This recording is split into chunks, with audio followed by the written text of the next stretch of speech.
যে introductory class চলছিল বিভিন্ন বিষয়ের, আজকে আমাদের বিষয় রাখা হয়েছে জিওগ্রাফি। স্যার রয়েছেন, দীর্ঘদিনের পড়ানোর অভিজ্ঞতা ওনার রয়েছে, কলেজে অধ্যাপনার কাজে যুক্ত রয়েছেন। মহাদেব স্যার রয়েছেন, উনি আলোচনা করবেন বিস্তারিত। আমরা জানি যে এসএলএসটি নোটিফিকেশন আমাদের বেরিয়ে গেছে অলরেডি, খুব তাড়াতাড়ির মধ্যে শোনা যাচ্ছে আজকালের মধ্যেই গ্রুপ সি এর নোটিফিকেশন, গ্রুপ সি ডি চলে আসবে। তারপরে পরে আপার প্রাইমারি তার নোটিফিকেশন আমরা পেয়ে যাব। ফলে এই মুহূর্তে আমাদের হাতের কাছে অনেকগুলো এক্সাম রয়েছে, 9, 10, 11, 12 এসএলএসটি, ক্লারিক্যালের জন্য গ্রুপ সি, গ্রুপ ডি এবং আপার প্রাইমারি। প্রত্যেকটা পরীক্ষাতেই বিভিন্ন রকম এলিজিবিলিটি ক্রাইটেরিয়া রয়েছে, সে বিষয়ে ডিটেলস আমরা আলোচনাও করেছি। অনেকেই রয়েছে যারা একাধিক পরীক্ষা একসাথে বসতে পারবে, অনেকে রয়েছে যারা দুটো দিতে পারবে, অনেকে রয়েছে যারা একটা দিতে পারবে। যে যে পরীক্ষার জন্য এলিজিবল, কেউ তিনটের জন্য হলে তিনটের প্রিপারেশন নেবে, কেউ দুটো হলে দুটোর প্রিপারেশন নেবে, একটা হলে একটাই নেবে। শুধু বাছাবাছির কোনো জায়গা নেই যে আমি শুধুমাত্র আপার প্রাইমারি দেবো, কি আমি শুধুমাত্র এসএলএসটি দেবো, কি আমি শুধু ক্লারিক্যাল দেবো, এটা নয়। এক্সাম যখন হচ্ছে, অল্প সময়ের মধ্যে প্রস্তুতি নিয়ে সব পরীক্ষাতে অ্যাপিয়ার করতে হবে। কোনটায় তোমার রেজাল্ট ভালো হবে, কোনটায় তুমি সিলেক্ট হবে, কোনটাতে নিয়োগ দেবে সরকার, কেউ আমরা জানি না। ফলে কষ্ট হলেও, চাপ হলেও অল্প সময়ের মধ্যে সমস্ত বিষয়ে আমাদেরকে কিন্তু প্রস্তুতি নিতে হবে, এটা মাথার মধ্যে দৃঢ়তা রাখো। সেই জন্য আমি আজকে নোটিফিকেশনও তোমাদের দিয়েছিলাম যে প্রত্যেকে তোমরা জয়েন হতে পারবে আজকের ক্লাসে। সকলের জন্যই ক্লাস, যারা ক্লারিক্যালের জন্য প্রিপারেশন নেবো বলছো তাদের জন্য এই ক্লাস, একই সিলেবাস। যারা আপার প্রাইমারি প্রিপারেশন নিচ্ছ বা নেবো ভেবেছো তাদের জন্য এই পড়তে হবে। যারা এসএলএসটির জন্য পড়বো ভাবছো তাদের মধ্যেও এই ইউনিটই দেওয়া রয়েছে। সেরকমই একটা কমন ইউনিট স্যারকে বলেছিলাম যে চুজ করুন, যাতে করে প্রত্যেকের কাভার করে যায়, প্রত্যেকে যাতে ক্লাসটা দেখতে পায়। কারণ আমাদেরকে ছেলে মেয়েদেরকে শুধু একটা নিয়ে বসে থাকলে হবে না, একাধিক পরীক্ষার প্রিপারেশন একসাথে নিতে হবে। ক্লাসগুলো আমরা সেভাবে অ্যারেঞ্জ করে দেবো যাতে একই জিনিস বারবার ক্লাসে করতে না হয়। অর্থাৎ এই জিনিস আবার এসএলএসটির ক্লাসে করবে, এই জিনিস গিয়ে আবার আপার প্রাইমারি ক্লাসে করবে, এই জিনিসই আবার ক্লারিক্যালের প্রিপারেশনের ক্লাসে করবে। তিনবার একই জিনিসের জন্য তিনবার সময় নষ্ট হবে। ফলে এইভাবে মার্চ করা থাকবে ক্লাসগুলো, যাতে একই প্রিপারেশনে একাধিক পরীক্ষায় বসতে পারো। আর আমি কথা বেশি না বাড়ি, স্যারকে রিকোয়েস্ট করব যে স্যার আপনি আপনার যা বক্তব্য আছে ইন্ট্রোডাক্টরি বলে আপনি ক্লাস শুরু করুন।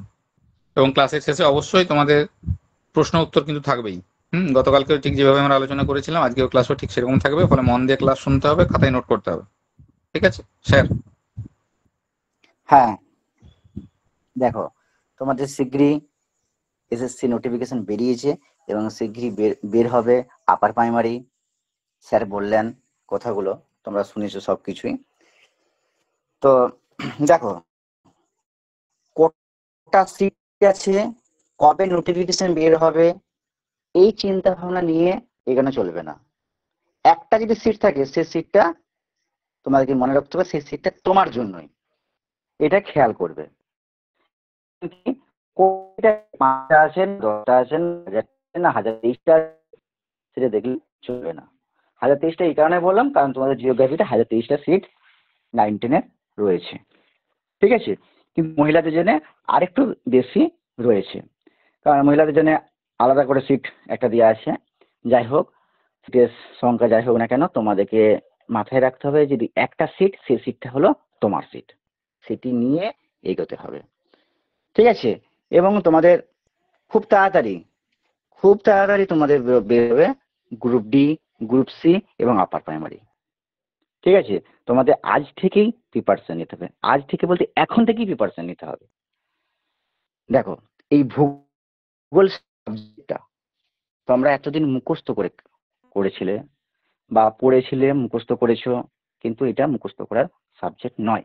যারা ভূগোলে গ্র্যাজুয়েশন করেছো তারা কিন্তু ভাবে জানো, গ্র্যাজুয়েশন করেছো তোমরা মুখস্থ করেই করেছো, কিন্তু পরবর্তীকালে যখন এই এক্সাম পরীক্ষা দেবে মুখস্থ করে হবে না, তোমাদেরকে বুঝতে হবে, সেই জিনিসটা থিওরি বুঝতে হবে, সেই জিনিসটাকে আরো ভালো করে গভীরে যেতে হবে, অর্থাৎ সাবজেক্টটাকে ভালোবাসতে হবে। অ্যাকচুয়াল একটা কথা হলো কি, সাবজেক্টটাকে ভালোবাসতে হবে। যদি সাবজেক্টটাকে ভালোবাসতে পেরেছো তোমরা অবশ্যই এগিয়ে যেতে পারবে, ঠিক আছে। যখন দেখবে তোমার নিজের প্রতি কনফিডেন্স চলে আসবে, যখন সাবজেক্টটাকে ভালোবাসতে পারবে, ঠিক আছে। তো বেশি কিছু আর বলবো না, স্যার অনেক কিছুই বলেছেন। তোমরা প্রিপারেশন নাও, অ্যাডমিশন নাও, যে কোনো জায়গায় অ্যাডমিশন নাও, ঠিক আছে, খুব তাড়াতাড়ি নাও।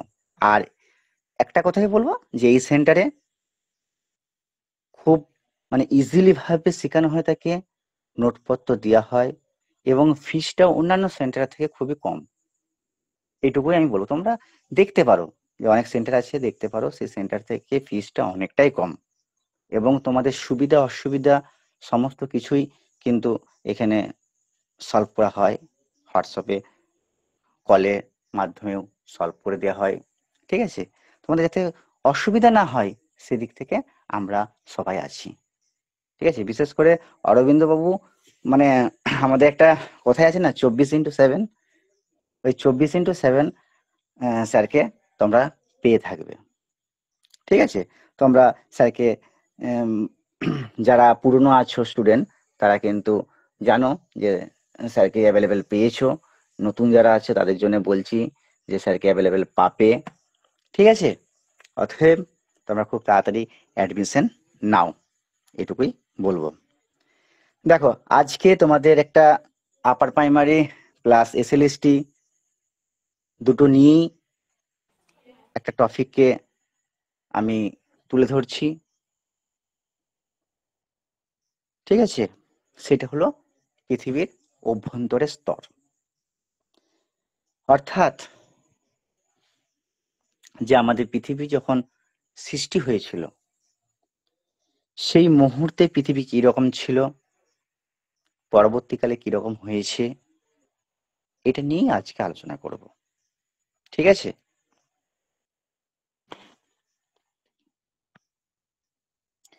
দেখো, আমি একটা কথা বলি।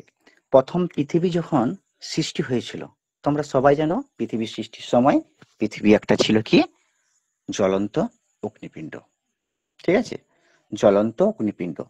এবং এখানের মধ্যে অনেক রকম পদার্থ মিশ্রিত ছিল। দেখবে তোমরা যদি একটা গ্লাস যদি নাও, সেই গ্লাসের মধ্যে কিছু বালি কাকড় ফেলে দিবে, ফেলে দেওয়ার পর ওই গ্লাসটা নাড়িয়ে দেবে, দেখবে গ্লাসটা নাড়িয়ে দেওয়ার পর ওই জলের সাথে পদার্থগুলো গুলে যাবে, গুলে যেয়ে আস্তে আস্তে আস্তে করে যেগুলো ভারী পদার্থ সেই পদার্থগুলো নিচে পড়ে যাবে এবং তারপর একটা পলি বা একটা শক্ত আবরণ সৃষ্টি হবে। সেরকম ভাবেই আমাদের এই পৃথিবী সৃষ্টি হয়েছে। তোমরা সবাই জানো বিগ ব্যাং থিওরি। এই বিগ ব্যাং থিওরি কি সেটা অনেকেই জানে, যারা জিওগ্রাফিতে অনার্স করেছে বিগ ব্যাং থিওরি। এই বিগ ব্যাং থিওরির পরেই আমাদের এই পৃথিবীর সৃষ্টি, ঠিক আছে। পৃথিবীর সৃষ্টির সময় বিভিন্ন রকম বিভিন্ন বিজ্ঞানীদের মতবাদ রয়েছে, যেমন নিহারিকা জোয়ারি মতবাদ বিভিন্ন রকম রয়েছে। এটা কেন বলছি কথাগুলো, কারণ কি ভূত্বক কিভাবে সৃষ্টি হয়েছে তার জন্য, ঠিক আছে। ভূত্বক কিভাবে সৃষ্টি হয়েছে সেই জন্য আমার কথাটা বলা। তার কি হয়েছে, পৃথিবী আস্তে আস্তে ওই পদার্থগুলো, যেমন কাঁচের গ্লাসে মাটিগুলা মানে বসে যাচ্ছে, ঠিক সেরকম ভাবে পৃথিবীতে আস্তে আস্তে তাপ বিকিরণ করছে। তাপ বিকিরণ করার পর ওই ভারী যে পদার্থগুলো রয়েছে, সিলিকন, অ্যালুমিনিয়াম, ম্যাগনেসিয়াম, এই যে পদার্থ রয়েছে আস্তে আস্তে জমাট বাঁধতে থাকে, দিয়ে একটা স্তর সৃষ্টি হয়, ঠিক আছে। আমরা উপরে থাকি, অর্থাৎ পৃথিবীর উপরের স্তরে থাকি। এই পৃথিবীর নিচের দিকে অনেকগুলো স্তর রয়েছে, ঠিক আছে। এটা প্রথম কিভাবে সৃষ্টি করেছিল, আমরা বিভিন্ন বিজ্ঞানী দেখবে যে উপর দিকে সহজে আমরা দেখতে পাই, কিন্তু পৃথিবীর নিচের দিকে কিভাবে দেখতে পাবো সেটা কিন্তু একটা খুব কঠিনকর কাজ এই জিনিসটা, ঠিক আছে। প্রথম একটা রাশিয়াতেই একটা তোমার কি বলবো কূপ খনন করা হয়েছিল, গর্ত খনন করা হয়েছিল। সে গর্ত খনন করার পর এখানকার কিছুটা জিনিস জানতে পেরেছিল। তাই রাশিয়াতেই কেন গর্ত খনন করা হয়েছিল? যারা জিওগ্রাফি আছে হাত তুলো তো, আমি জিজ্ঞাসা করি, কেন রাশিয়াতেই খনন করা হয়েছিল? কেউ উত্তর দিতে পারবে?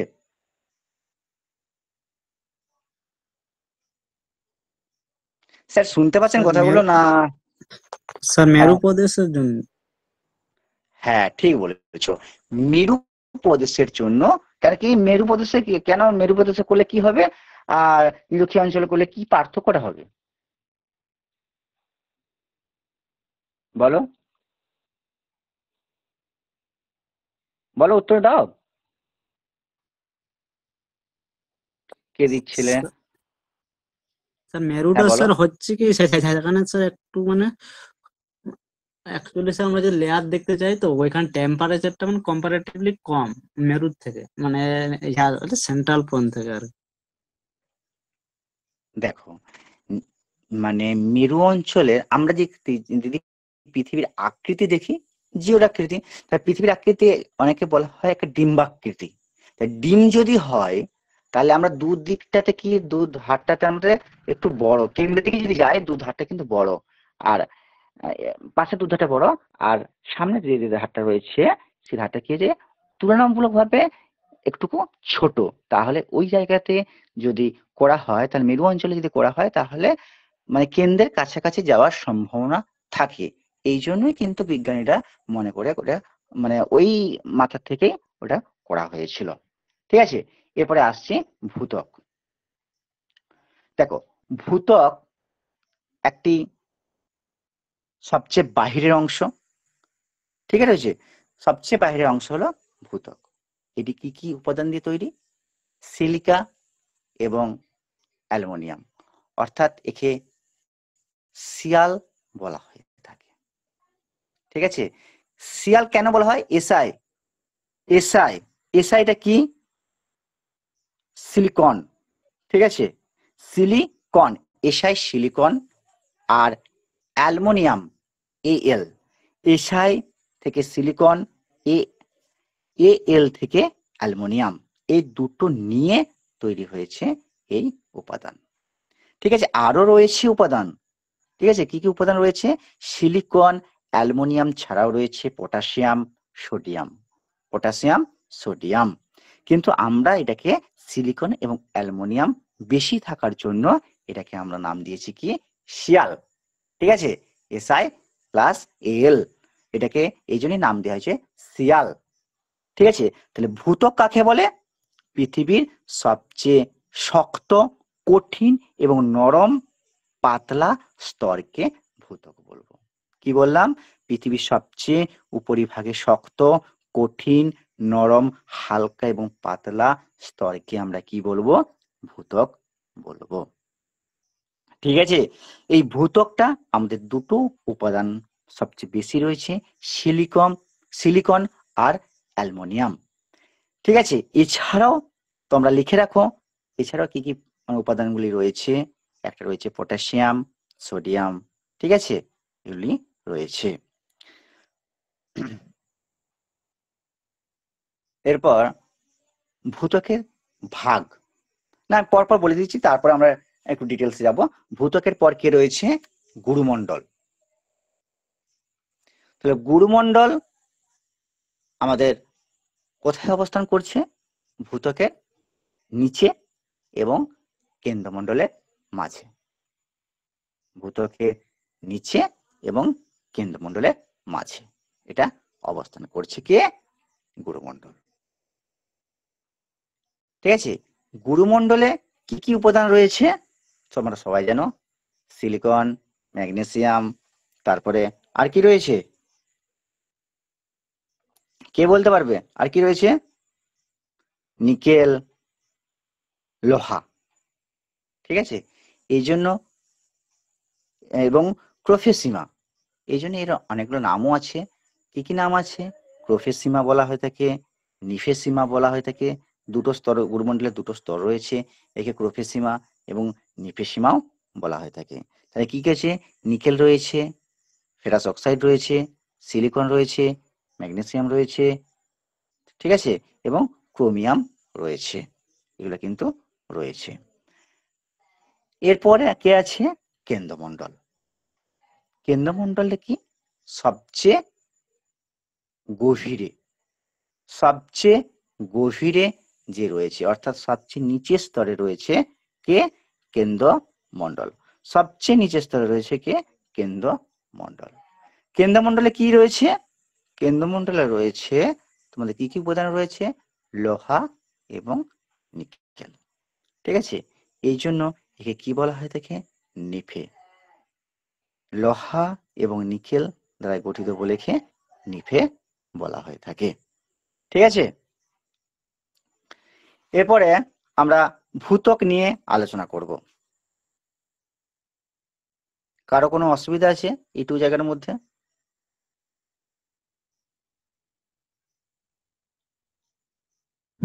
না। ঠিক আছে, এরপরে আমরা ভূত্বক নিয়ে আলোচনা করছি। তাহলে আমি একটু আগেই বলেছিলাম ভূত্বক কাকে বলে। পৃথিবীর সবচেয়ে শক্ত, কঠিন, নরম, হালকা, পাতলা স্তরকে বলা হয় থাকে ভূত্বক। এর আরেকটা নাম আছে। ঠিক আছে, এই ভূত্বককে শিলামণ্ডল বা লিথোস্ফিয়ারও বলা হয়ে থাকে। কি বললাম? একে শিলামণ্ডল এবং লিথোস্ফিয়ারও বলা হয়ে থাকে।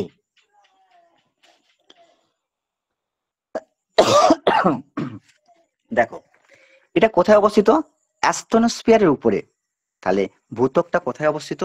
ঠিক অ্যাস্টোনোস্ফিয়ারের উপরে ভূত্বক ভাসমান অবস্থায় থাকে। তাহলে অ্যাস্টোনোস্ফিয়ারের উপরে এই ভূত্বকটা থাকছে। ঠিক আছে,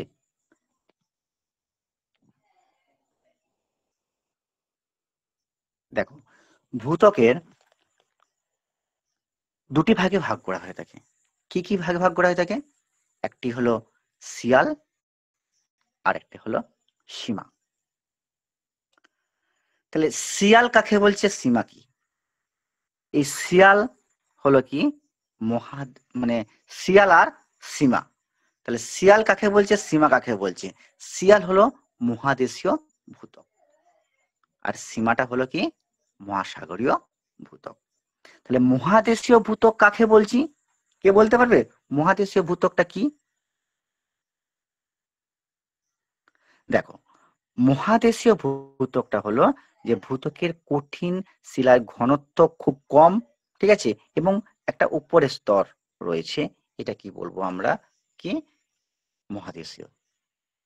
তাহলে আমি একটু ভুল বললাম, তাহলে মহাদেশে, সরি, ঠিকই বলেছি, মহাদেশে রয়েছে। এই মহাদেশের নিচে অবস্থিত কি কি রয়েছে বা এর গভীরতা কত? মহাদেশে, অর্থাৎ, হ্যাঁ বলো বলো বলো। মহাদেশীয় ভূত্বক ওটা কি বললেন আরেকবার বলবেন? বুঝতে পারলাম। মহাদেশীয় ভূত্বক, মহাদেশীয় ভূত্বকটা কঠিন শিলার ঘনত্ব খুব বেশি, ঘনত্ব শিয়ালের থেকে কম। মহাদেশীয় ভূত্বকের কঠিন শিলা দ্বারা গঠিত এবং ঘনত্ব খুব কম। এর গড় উচ্চতা বেশি। ঠিক আছে, এর গড় উচ্চতা বেশি হয়ে থাকে, সেটা হলো কি মহাদেশীয় ভূত্বক। এর উপাদান দুটি রয়েছে, একটি হলো সিলিকন এবং অ্যালুমিনিয়াম। সিলিকন এবং অ্যালুমিনিয়াম দুটো রয়েছে। এই মহাদেশীয় ভূত্বকটা আম্লিক শিলা দ্বারাই গঠিত। কি বললাম? এই মহাদেশীয় ভূত্বকটা হলো আম্লিক শিলা দ্বারাই গঠিত। তাহলে আম্লিক শিলা দ্বারাই গঠিত বলে এই মহাদেশের গ্রানাইট এবং ডায়োরাইট জাতীয় শিলা দ্বারাই গঠিত। ঠিক আছে, তাহলে মহাদেশীয় ভূত্বকটা গ্রানাইট এবং ডায়োরাইট জাতীয় শিলা দ্বারাই গঠিত। এই শিলার ঘনত্ব কত? অর্থাৎ মহাদেশীয় ভূত্বকের ঘনত্ব কত? মহাদেশীয় ভূত্বকের ঘনত্ব হলো 2.78 গ্রাম পার ঘন সেমি। তোমরা এগুলো নোট করে রাখতে পারো বা খাতায় লিখে রাখো। এই জিনিসগুলো সচরাচর ভাবে পাবে না, কারণ কি তোমরা এটা পাবে যে মহাদেশীয় ভূত্বকটা গ্রানাইট শিলা, কিন্তু ডায়োরাইট যে শিলা এটা না পেতেও পারো। বিভিন্ন বই, অবশ্য বিভিন্ন বইতে পাবে, কিন্তু তোমরা লিখে রাখো এটা। তাহলে কি কি দ্বারা গঠিত? গ্রানাইট এবং ডায়োরাইট। ঘনত্ব কত? এর ঘনত্ব হলো 2.78 গ্রাম পার ঘন সেমি। ঠিক আছে, তাহলে মহাদেশীয় ভূত্বকের গড় ঘনত্ব কত? গড় ঘনত্ব 2.78 গ্রাম পার সেমি। ঠিক আছে, তাহলে এরপরে একটা জিনিস তোমাদের জেনে রাখবে, ভূমিকম্পের তরঙ্গ, যার সাহায্যে আমাদের এই ভূত্বকটাকে মানে আমাদের ভূ অভ্যন্তরটাকে মাপা হয়েছিল। শুধু ওই খনন করে যে মেপেছে তা নয়, এই ভূমিকম্পের অনুভব করেই আমাদের এই ভূ অভ্যন্তরে কি কি জিনিস আছে তার উপর নির্ভর মানে ভূমিকম্প, তারপরে ম্যাগমা, এই সমস্ত দিয়ে কিন্তু আমাদের ভূ অভ্যন্তরটাকে জানার চেষ্টা করেছে।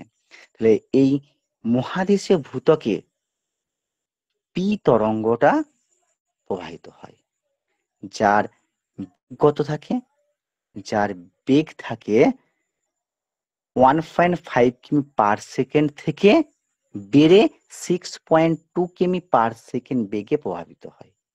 যে পি তরঙ্গ রয়েছে, এই পি তরঙ্গ 1.5 কিমি পার সেকেন্ড থেকে বেড়ে 6.2 কিমি পার সেকেন্ড বেগে প্রভাবিত হয়ে থাকে এই মহাদেশীয় ভূত্বকটা। ঠিক আছে, এরপর তোমাদের যাব মহাসাগরীয় ভূত্বক। মহাসাগরীয় ভূত্বকটা কি? সাগর মহাসাগরের তলদেশে অবস্থিত। মহাসাগরীয় ভূত্বকটা হলো কি? সাগর এবং মহাসাগরের তলদেশে অবস্থিত এটি মহাসাগরীয় ভূত্বক। ঠিক আছে, তাহলে এর অবস্থান কোথায়? এর অবস্থান হলো অ্যাস্ট্রোস্ফিয়ারের ওপর মহাসাগরের তলদেশে ও শিয়াল ভূত্বকের নিচে এই স্তরটা অবস্থিত। শিয়াল ভূত্বকের নিচে এই স্তরটি অবস্থিত। এটা পাতলা ভূস্তর। তাহলে মহাসাগরীয় ভূত্বকটা হলো পাতলা ভূস্তর। এর বেধটা কত? এর বেধটা হলো 5 থেকে 7 কিমি। 5 থেকে 7 কিমি, গড়ে প্রায় 5 থেকে 7 কিমি। এটা কি কি উপাদান দিয়ে তৈরি? যেহেতু মহাদেশীয়টা কি কি দিয়ে তৈরি হয়েছিল? সিলিকন এবং অ্যালুমিনিয়াম দিয়ে তৈরি হয়েছিল। মহাসাগরে তাহলে কি দিয়ে তৈরি হচ্ছে? এই জন্য এর নাম হয়ে থাকে সীমা। তাহলে সিলিকন এবং ম্যাগনেসিয়াম দিয়ে তৈরি হয়েছে। তাহলে কি বললাম? সিলিকন ও ম্যাগনেসিয়াম দিয়ে তৈরি হয়েছে কে? এই মহাসাগরীয় ভূত্বক। ঠিক আছে, কারো অসুবিধা আছে একটু বলতে পারো।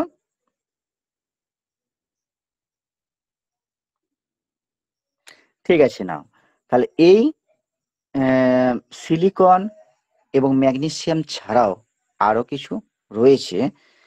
ঠিক আছে, সেগুলা একদিন ডিটেলসে আলোচনা করব। আজকে ডেমো ক্লাস এটুকুই ভাবে আলোচনা করি। ঠিক আছে, আর কি কি শিলা দ্বারা গঠিত রয়েছে? এটা পাললিক শিলার মধ্যে রয়েছে ব্যাসল্ট,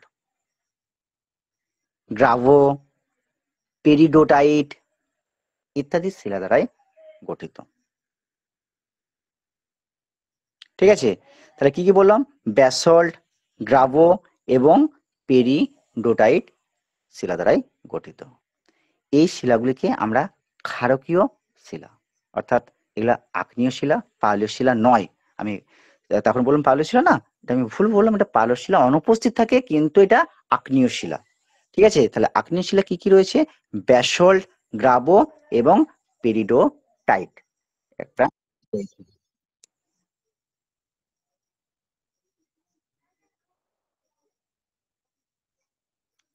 একটু ফোন এলো বলে একটু ডিস্টার্ব হচ্ছিল, যাই হোক। তাহলে কি কি বললাম? যে ব্যাসল্ট, গ্রাভো এবং পেরিডোটাইট শিলা দ্বারাই গঠিত। আর এই শিলাগুলো কি? ক্ষারকীয়। কারণ ক্ষারকীয় কেন? ক্ষারকীয় সিলিকার মানে সিলিকনের ভাগটা কি থাকে? একটু কম থাকে, এই জন্য এটা ক্ষারকীয়। তাহলে আমাদের ভূত্বকের দুটি ভাগ রয়েছে। এটা কে ভাগ করেছে? একটা বিযুক্তি রেখা রয়েছে। ঠিক আছে, তাহলে কি কি বিযুক্তি রেখা রয়েছে? এখানে মধ্যে মহাদেশীয় আর মহাসাগরীয় মধ্যে একটা বিযুক্তি রেখা রয়েছে। তাহলে কি বিযুক্তি রেখা রয়েছে কে বলতে পারবে? স্যার কনরাড। কনরাড বিযুক্তি রেখা। দেখো এই বিযুক্তি বিযুক্তি রেখাগুলো মুখস্থ করার জন্য একটা শর্ট ফর্ম আছে। তোমাদের বিভিন্ন রকম ভাবে তোমরা মুখস্থ করেছো, কিন্তু আমি যেটা সবাইকে বলি বা স্টুডেন্টদেরকে হ্যালো বলি। হ্যাঁ বলো। হ্যালো হ্যাঁ বলো। স্যার। হ্যাঁ শুনতে পাচ্ছ না?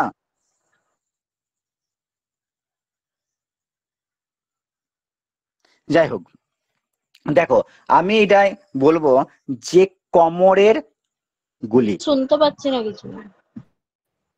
অরবিন্দ বাবু রুম্পা বলো, একটু শোনা দেখুন। যাচ্ছে রুম্পা? একটু তুমি লেফট নিয়ে জয়েন করো, শোনা যাচ্ছে। অ্যাকচুয়ালি আজকে ওয়েদার গোলমাল, প্রচুর ঝড় বৃষ্টি বিভিন্ন জায়গায় হয়েছে, এখনো কোনো জায়গায় হচ্ছে, হয়তো নেটওয়ার্কের সমস্যা হচ্ছে, সেই কারণে সিস্টেম থেকে শোনা যাচ্ছে। তুমি একটু লেফট নিয়ে জয়েন করো, আশা করি শুনতে পারবে। স্যার কন্টিনিউ করুন। হ্যাঁ দেখো, আমাদের ভূত্বক থেকে কেন্দ্রমণ্ডল পর্যন্ত যে বিযুক্তি রেখাগুলি রয়েছে সেগুলি মনে রাখতে গেলে আমরা এইভাবে মনে রাখবো কোমরের গুলি। তাহলে ক মনে আমি প্রত্যেকটা বিযুক্তি রেখা বলে দিচ্ছি। প্রথম বিযুক্তি রেখা হলো ক। আমি কেন কোমর বললাম? ক আসছে, ক হলো কনরাড বিযুক্তি রেখা। তাহলে তারপরে ম, ম মানে মোহ বিযুক্তি রেখা। র, র হলো রেপেতি বিযুক্তি রেখা। তারপরে গুলি, গু, গুটা আসছে গুটেনবার্গ বিযুক্তি রেখা। তারপরে ল, লিহম্যান বিযুক্তি রেখা। ঠিক আছে, এই বিযুক্তি রেখাগুলো পরপর রয়েছে। তাহলে মহাদেশীয় এবং মহাসাগরীয় মধ্যে যে বিযুক্তি রেখাটি রয়েছে সেই বিযুক্তি রেখাটির নাম হলো কনরাড বিযুক্তি রেখা। ঠিক আছে, একে কনরাড বিযুক্তি রেখা বলা হয়ে থাকে। এরপর স্যার আরেকবার বলবেন? বলো। স্যার স্যার বলছি আরেকবার বলবেন, হ্যাঁ কমরাড বলো। বিযুক্তি রেখা বলবেন। কমরাড বিযুক্তি রেখা হ্যাঁ বললেন, ওটা হ্যাঁ কনরাড, সামনে একবার আমি বলবেন। বলছি কনরাড বিযুক্তি রেখা হলো কি, ভূত্বকের মধ্যে যে দুটি ভাগ রয়েছে শিয়াল এবং সীমা, এই শিয়াল এবং সীমার মধ্যে যে বিযুক্তি রেখা, অর্থাৎ যে দুটিকে ভাগ করেছে, শিয়াল এবং সীমাকে যে ভাগ করেছে, সেটাই হলো কি কনরাড বিযুক্তি রেখা। ঠিক আছে, এটা কি আমরা কি বলবো? কনরাড বিযুক্তি রেখা। বুঝা গেছে? হ্যাঁ স্যার। দেখো এরপরের মধ্যে একটা জিনিস আমি মিস করে গেছি, যেটা হলো মহাদেশীয় ভূত্বকের ঘনত্ব কত আর মহাসাগরীয় ভূত্বকের ঘনত্ব কত, একটু বলে দিই, তোমরা লিখে রাখো। এখানে যদি লিখতে পারা যায় তো আমি দেখছি। দেখো মহাদেশীয় ঘনত্ব, মহাদেশের ঘনত্ব হলো 2.8 গ্রাম পার ঘন সেমি, গ্রাম পার ঘন সেন্টিমিটার, গ্রাম পার ঘন সেন্টিমিটার, 2.8 গ্রাম পার ঘন সেন্টিমিটার।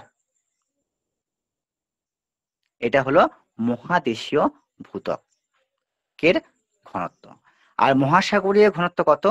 2.4 গ্রাম পার ঘন সেন্টিমিটার। তাহলে মহাসাগরীয় ভূত্বকের ঘনত্ব কত? 2.4 গ্রাম পার ঘন সেন্টিমিটার। ঠিক আছে, এরপর ওটা বলা হলো। তার কনরাড বিযুক্তি রেখাটা কে আবিষ্কার করেছে সেটাও জানতে হবে, কারণ তোমাদের এসএসসি তে এই পুঙ্খানুপুঙ্খ ভাবে আসবে। শুধু এসএসসি নয়, আপার প্রাইমারিতেও আসতে পারে যে কনরাড বিযুক্তি রেখা কে করেছিল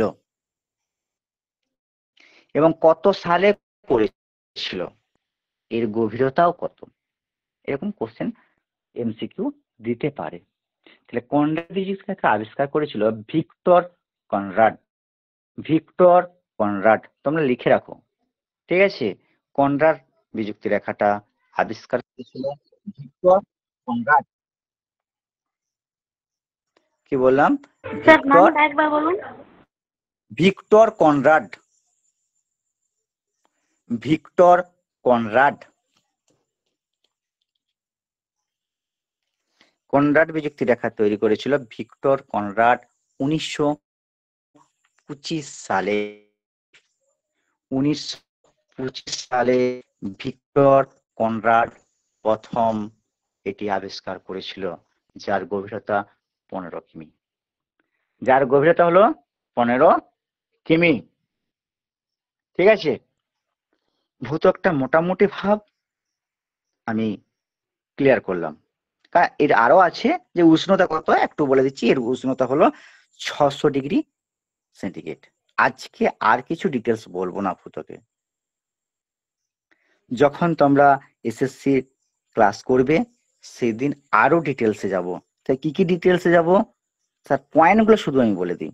উষ্ণতা কত, এর আয়তন কত, এর ভর কত, এর মানে কি কি পদার্থটা আমি বলেছি, এর বিস্তার কত কিমি পর্যন্ত, এটা আলোচনা করব। শুধু ভূত্বকের নয়, মহাদেশীয় ভূত্বক, মহাসাগরীয় ভূত্বক, এগুলা সবগুলোই আলোচনা করব। এবং ভূমিকম্পের তরঙ্গ, এটার মধ্যে কোন কোন তরঙ্গ যেতে পারে সেটা পর্যন্ত বলবো। এবং কত সেন্টিমিটার পর্যন্ত এই তরঙ্গ বেগ থাকে। জাস্ট আমি একটু বলে দিই, ভূত্বকের পি তরঙ্গ হয় 6 থেকে 8 কিমি পার সেকেন্ড, যেটা পি তরঙ্গের বেগ নিয়ে চলে ভূত্বকে। আর এস তরঙ্গ চলে 4.5 থেকে 5 কিমি পার সেকেন্ড। আর এল তরঙ্গ একমাত্র ভূত্বকে প্রভাবিত হতে পারে না, মানে এল তরঙ্গ ভূত্বকে প্রভাবিত হতে পারে না, সরি, প্রভাবিত হতে পারে। এর গতিবেগ হলো 3 থেকে 4 কিমি 3 থেকে 4 কিমি পার সেকেন্ড। মানে এল তরঙ্গ একমাত্র ভূত্বকেই প্রভাবিত হতে পারে। আমি পারে না বললাম, এটা ভুল বলেছিলাম। এল তরঙ্গ একমাত্র ভূত্বককেই প্রভাবিত হতে পারে, যার গতিবেগ হলো 3 থেকে 4 কিমি পার সেকেন্ড। এরকম আরো ডিটেলসে আমি বলবো। ঠিক আছে, এটা ভূত্বক গেল। এরপরে আসছি আমরা গুরুমণ্ডল।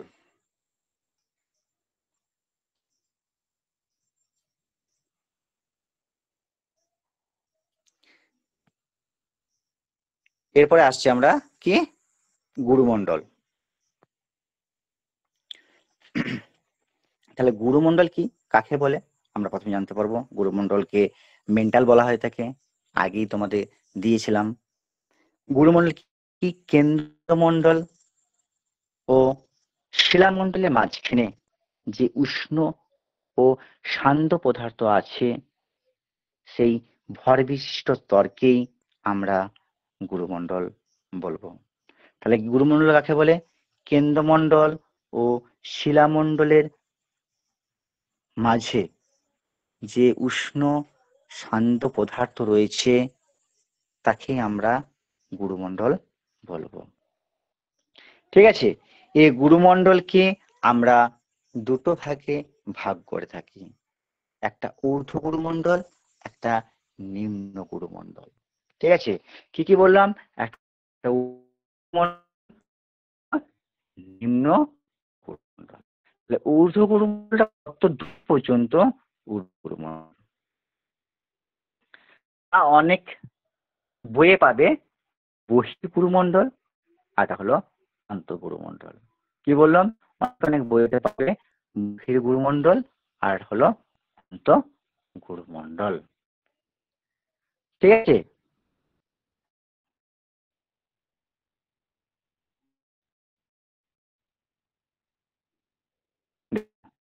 বহির্গুরুমণ্ডলকে আমরা ভাগে ভাগ করতে পারি, কটি অংশ রয়েছে আর কি জানা আছে? আমি একটু দেখি, যারা জিওগ্রাফিতে এমএ করেছে তারা বলতো যে বহির্গুরুমণ্ডলের কটি অংশ কি কি, একটু রেসপন্স করো। বহির্গুরুমণ্ডলের কটি অংশ কি কি, কেউ পারবে? স্যার শুনতে পাচ্ছে কথা? স্যার শুনতে পাচ্ছেন কথাগুলো? হ্যাঁ, শোনা যাচ্ছে, সাউন্ড ঠিক আছে। মানে রেসপন্স করছে না, আমি বুঝতে পারছি না, কেউই রেসপন্স করছে না। আমি তার জন্য বুঝতে পারছি না যে শুনতে পাওয়া যাচ্ছে কিনা। শোনা যাচ্ছে, সাউন্ড ঠিক আছে, হয়তো ওদের উত্তর জানা নেই। সাউন্ড ঠিক আছে। দেখো, হয়তো তোমাদের ধরেই নিতে হবে, যখন বলনি তখন তোমাদের জানা নেই। দেখো, বহির্গুরুমণ্ডলের দুটি অংশে বিভক্ত করা হয়েছে। একটা হলো গুটেনবার্গ স্তর আর একটা হলো গোলিৎসাইন স্তর। একটা হলো গুটেনবার্গ স্তর আর একটা হলো গোলিৎসাইন স্তর। এই গুটেনবার্গ স্তরটা কত কিমি পর্যন্ত বিস্তৃত? 410 কিমি পর্যন্ত বিস্তৃত। তাহলে মোহ বিযুক্তি থেকে 410 কিমি পর্যন্ত অংশটিকে বলা হয় গুটেনবার্গ স্তর। বোঝা গেল? তাহলে গুটেনবার্গ স্তরটা কত কিমি পর্যন্ত বিস্তৃত? 410 কিমি। আর গোলিৎসাইনটা কত? বহির্গুরুমণ্ডল নিচে 670 কিমি গভীরতা পর্যন্ত স্তরটাকে হলো গোলিৎসাইন স্তর। ঠিক আছে? তাহলে গুটেনবার্গ স্তর আর এটা হলো গোলিৎসাইন স্তর। দুটো কি রয়েছে? স্তর রয়েছে। কার স্তর রয়েছে? বহির্গুরুমণ্ডলে। ঠিক আছে? বহির্গুরুমণ্ডল তার বেদ কত? 630 কিমি। কি কি উপাদান নিয়ে গঠিত বহির্গুরুমণ্ডলটা? বহির্গুরুমণ্ডলটা আমাদের রয়েছে ক্রোমিয়াম, লোহা, সিলিকন, ম্যাগনেসিয়াম। তাই কি কি বললাম? ক্রোমিয়াম, লোহা, সিলিকন, ম্যাগনেসিয়াম, এই কটা উপাদান নিয়ে তৈরি হয়েছে আমাদের বহির্গুরুমণ্ডল। এই জন্য এই গুরুমণ্ডল মানে এই বহির্গুরুমণ্ডলকে নাম দেওয়া হয়ে থাকে ক্রোফে সীমা। তাই বহির্গুরুমণ্ডল বা ঊর্ধ্ব গুরুমণ্ডলটাকে আমরা নাম দিয়ে থাকি ক্রোফে সীমা। তাহলে এর ঘনত্ব কত রয়েছে? এর ঘনত্ব হলো 3.5 গ্রাম পার ঘন সেমি থেকে 4.5 গ্রাম পার ঘন সেমি। তাহলে বহির্গুরুমণ্ডলের মধ্যে ঘনত্ব কত? 3.5 থেকে 4.5 গ্রাম পার ঘন সেমি। ঠিক আছে? বহির্গুরুমণ্ডল পর কে রয়েছে? অন্তঃগুরুমণ্ডল, অর্থাৎ নিম্ন গুরুমণ্ডল। তাহলে নিম্ন গুরুমণ্ডলে কটি স্তর রয়েছে? বা অন্তঃগুরুমণ্ডলে কিন্তু দুটি স্তরে বিভক্ত করা হয়েছে। কি কি স্তর রয়েছে? D1 স্তর আর D2 স্তর। ঠিক আছে? কারণ ডিটেলসে পড়তে হবে। এসএসসি পড়তে গেলে তোমাদের ওই আমরা গুরুমণ্ডল, বহির্গুরুমণ্ডল, এই গুরুমণ্ডলকে দুটি ভাগে ভাগ করে দিলাম, দিয়ে পড়ে চলে গেলাম, সেটি করলে এসএসসি পরীক্ষায় পাস করা যাবে না। কারণ এসএসসি পরীক্ষায় পাস করতে গেলে তোমাদের এর ভিতরে কি রয়েছে সেগুলো কিন্তু অবশ্যই জানতে হবে। ঠিক আছে? তাহলে আমি কি বললাম? তাহলে অন্তঃগুরুমণ্ডলকে দুটি স্তরে বিভক্ত করা হয়েছে। কি কি? বা নিম্ন গুরুমণ্ডলকে দুটি স্তরে ভাগ করা হয়েছে। কি কি? D1 স্তর আর একটা হলো D2 স্তর। তাহলে D1 স্তরটা কত থেকে কত মানে কত কিমি পর্যন্ত বিস্তৃত? 2740 কিমি পর্যন্ত বিস্তৃতকেই বলা হয়ে থাকে এই D1 স্তর। আর D2 স্তর 2740 কিমির গভীরতার থেকে একবারে গুটেনবার্গ বিযুক্তি রেখা পর্যন্ত অংশকে বলা হয়ে থাকে। অর্থাৎ গুটেনবার্গ বিযুক্তি পর্যন্ত অংশটির পর কি একটা স্তর রয়েছে, বা এখানে একটা মানে ওইটা উৎসস্থল রয়েছে। এই উৎসস্থলটা তোমরা কি নাম পারবে? কেউ কি বলতে পারবে গুটেনবার্গ বিযুক্তি রেখা পর্যন্ত অংশটি একটি উৎসস্থল রয়েছে, সেই জায়গাটির নাম কি বা কি রয়েছে এখানেতে? কেউ বলতে পারবে? আশা করছি কেউই পারবে না, কারণ কেউ রেসপন্স করনি। এখানে তপ্ত বিন্দু বা হটস্পট রয়েছে। হটস্পটের উৎসস্থল এই গুটেনবার্গ বিযুক্তি রেখার মধ্যে। এখানকার খনিজ পদার্থ রয়েছে। এই খনিজ পদার্থ আমি বলে দিই, পাইরক্সিন ও রিওডাইট দুটো খনিজ স্যার পদার্থ একটু রয়েছে। লিখে দেবেন। পাইরক্সিন, পাইরক্সিন লেখা এখানের মধ্যে হয়তো যাবে না। পাইরক্সিন, কয়াকার হর্ষই র, কয়াদন্ত সে রসি দন্তন্য, পাইরক্সিন। ঠিক আছে, পাইরক্সিন হ্যাঁ, আরেকটা কি বললেন যেন? রিউডাইট, রয়রসি রস্য দয়াকার হস্যই ট, এই খনিজ পদার্থ দ্বারাই গঠিত এই অন্ত গুরুমণ্ডলটা।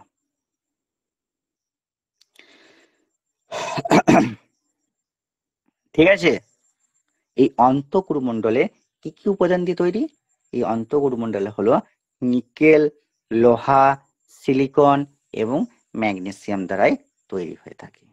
তাই অন্তঃগুরুমণ্ডলটাকে আমরা আরেকটা জিনিসের নাম দেওয়া হয়ে থাকে, সেটাকে বলা হয়ে থাকে নিফেসিমা। তাহলে অন্তঃগুরুমণ্ডলের নাম হলো কি? নিফেসিমা। ঠিক আছে, এর ঘনত্ব কত? 4.5 থেকে 5.5 গ্রাম পার ঘন সেমি।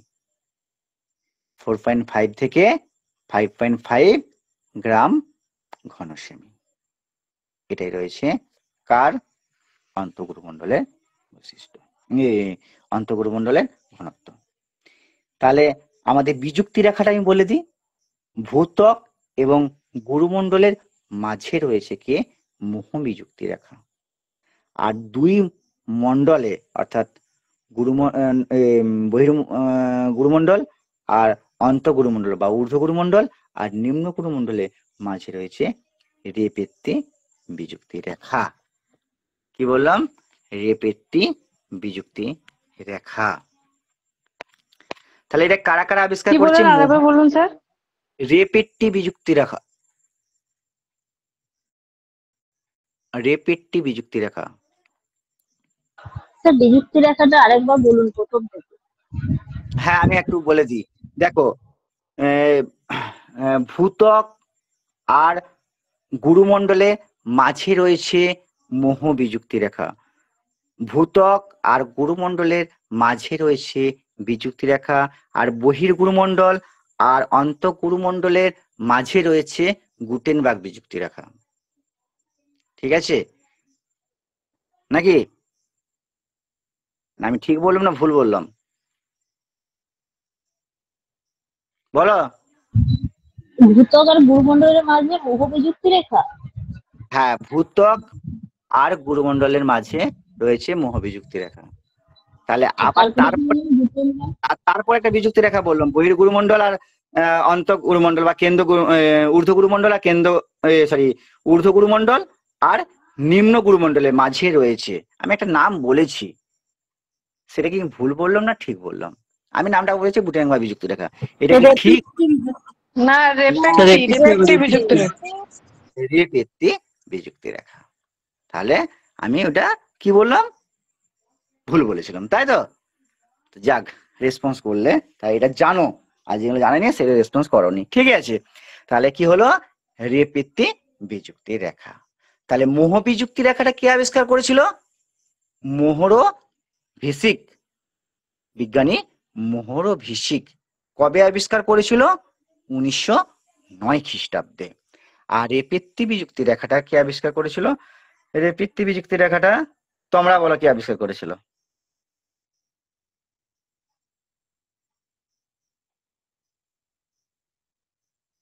বলতে পারবে? না স্যার। এর টাস্ক রইল, যেদিনে এসএসসি ক্লাস করবে সেদিন বলবো রেপেত্তি বিযুক্তি রেখার আবিষ্কার কি। স্যার মহাবিযুক্ত রেখাটা কে আবিষ্কার করেছেন ওটা আরেকবার বলুন। মোহরো ভিসিক। তোমরা কোন কত বই সালে? থেকে পাও? 1909। কোন বই থেকে পাও দেখবো, না বলে দেবো? স্যার বলে দিন, আমরা তো বলুন স্যার, বলুন স্যার। রেপেত্তি বিযুক্তি রেখা রেপেত্তি আবিষ্কার করেছিল। রেপেত্তি বিযুক্তি রেখাটা রেপেত্তি আবিষ্কার করেছিল। ঠিক আছে, স্যার কত সালে? সালটা টাক্স রইল, একটা তন্ত্র দি টাক্স, না হলে কি হবে? সালটা পরে বলবো।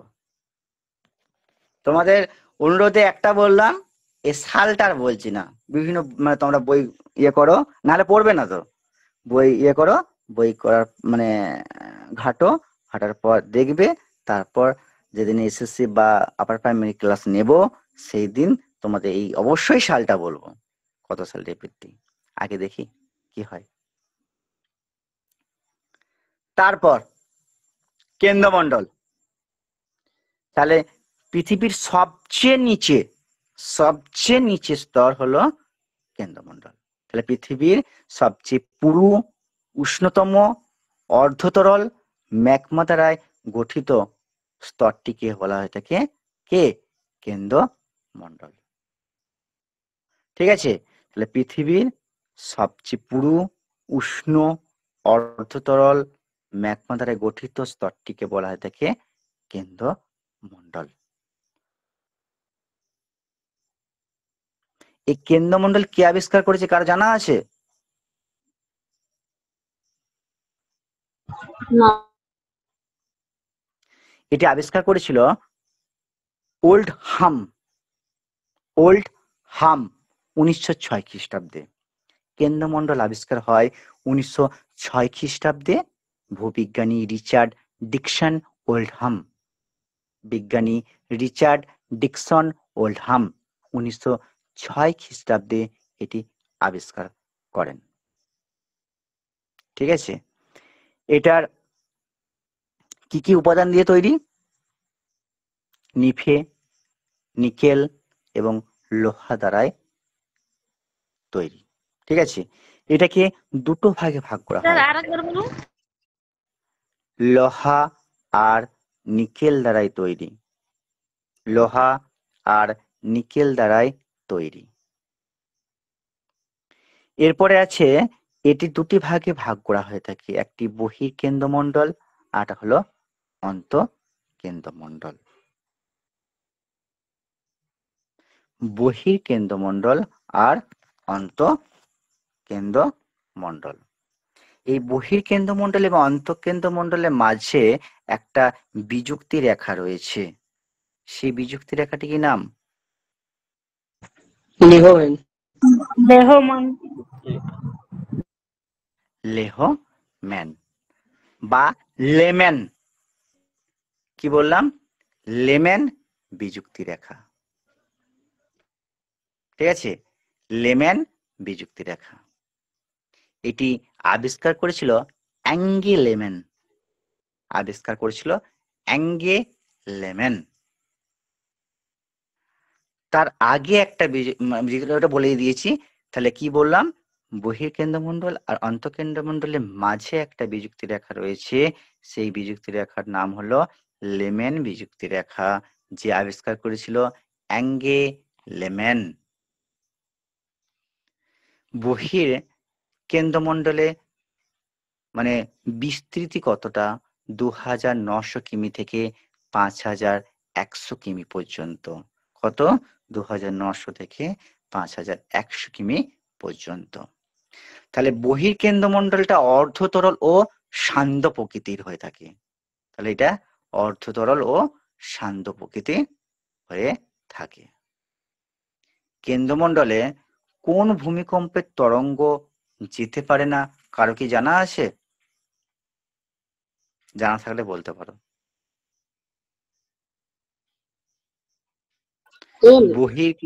হ্যাঁ বলো। না, এস তরঙ্গ। এস তরঙ্গ। এস তরঙ্গ। ঠিক আছে, আরো পড়তে হবে তোমাদেরকে। তাহলে বহির কেন্দ্রমণ্ডলে এস তরঙ্গ অনুপস্থিত থাকে। এর বহির কেন্দ্রমণ্ডলের ঘনত্ব কত? 10 থেকে 12 গ্রাম পার ঘন সেন্টিমিটার। ঠিক আছে, এই বহির কেন্দ্রমণ্ডলেই পৃথিবীর চৌম্বক ক্ষেত্র সৃষ্টি হয়েছে বা সৃষ্টি হয়। তাহলে কোথায় হয়ে থাকে? এই বহির কেন্দ্রমণ্ডলে এটা অবস্থিত থাকে। তারপরে হলো অন্তঃকেন্দ্রমণ্ডল। তাহলে অন্তঃকেন্দ্রমণ্ডলে নিকেল এবং লোহা দ্বারা গঠিত বলে নিফে বলা হয়ে থাকে। এটা সর্বাধিক চাপ থাকে। এই চাপের জন্য এই স্তরে পদার্থগুলো কঠিন অবস্থায় থাকে। বহির্কেন্দ্রমণ্ডলে অর্ধতরল থাকে, অন্তঃকেন্দ্রমণ্ডলে বহির্কেন্দ্রমণ্ডলে কি থাকে? অর্ধতরল থাকে, অন্তঃকেন্দ্রমণ্ডলে কিন্তু কঠিন অবস্থায় থাকে, যার ঘনত্ব হলো 12 থেকে 13.6 গ্রাম পার ঘন সেন্টিমিটার, ভূ অভ্যন্তরে 5100 কিমি পর্যন্ত এটি বিস্তৃত। তাহলে ভূ অভ্যন্তরে 5100 কিমি পর্যন্ত এটি বিস্তৃত হলো কে? অন্তঃকেন্দ্রমণ্ডল। ঠিক আছে, এই 3টে কেন্দ্রমণ্ডল বলে দেওয়া হয়ে গেল।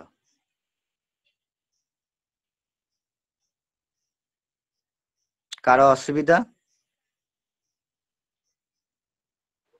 স্যার অন্তঃকেন্দ্রমণ্ডলটা একবার বলবেন। কিটা বলবো বলো?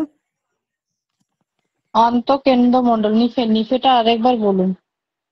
নিকেল আর লোহা দিয়ে তৈরি, সেটাই হলো কঠিন অবস্থায় থাকে বলেন, আর 5000 কিলোমিটার পর্যন্ত বিস্তৃত বললেন।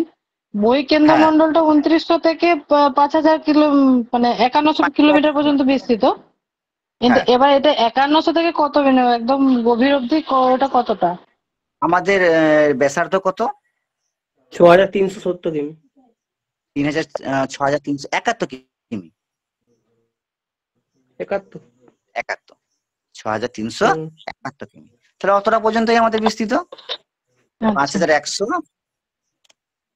মানে ওকে। থেকে আমাদের 6371 কিমি। ঠিক আছে, সহজ করে এটা মনে রাখার জন্য। ঠিক আছে, আর এটা ঘনত্বটা? ওই তো ঘনত্ব হলো, কার ঘনত্ব বলো? কার ঘনত্ব বলো? অন্তঃকেন্দ্রমণ্ডলের হ্যাঁ, 12 থেকে 13.6 13.6 13.6 12 থেকে 13.6 গ্রাম পার ঘন সেমি। এখানে চৌম্বক ক্ষেত্র সৃষ্টি হয় না? এখানে চৌম্বকক্ষেত্র সৃষ্টি হয় না, কারণ এখানে কঠিন অবস্থাতে তৈরি হয়ে থাকে। মানে বহির্কেন্দ্রমণ্ডলে যে চৌম্বকক্ষেত্র সৃষ্টি হয়, কিন্তু অন্তঃকেন্দ্রমণ্ডলে চৌম্বকক্ষেত্রটা সৃষ্টি হয় না। ঠিক আছে, আচ্ছা, অ্যাঙ্গেল লেমেনটা কত সালে বললেন? মানে ওই লেমেন বিযুক্তি রেখাটা কত সালে আবিষ্কার করেছিল? আমি কোনটা টাস্ক দিয়েছি আমার মনে নাই, কোনটা টাস্ক দিয়েছি। স্যার ওটা দিয়েছেন রেপেক্টি ঠিক আবিষ্কারটা। আছে, ঠিক আছে, তাহলে বলে দিচ্ছি 1936। 1936 অ্যাঙ্গেল লেমেনটা হলো 1936। Thank you sir.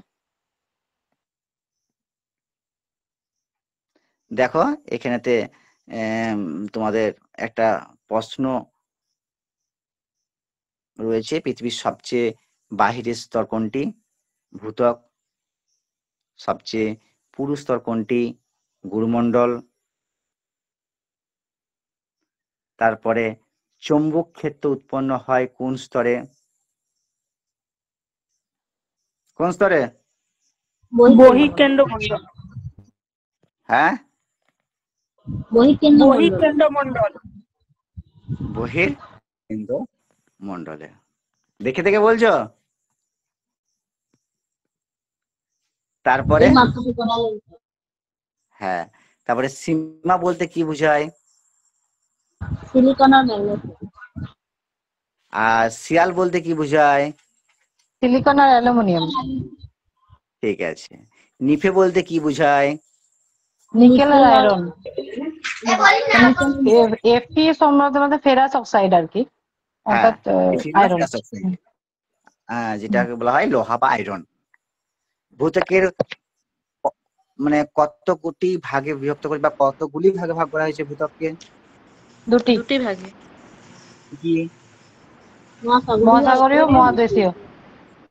গুরুমণ্ডল থেকে লাভা বের হয় কেন?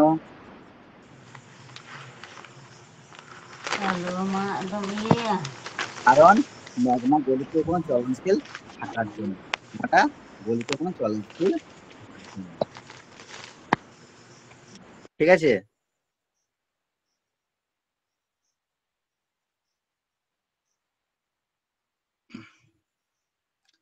দেখো স্মরণ রাখার কৌশল কি?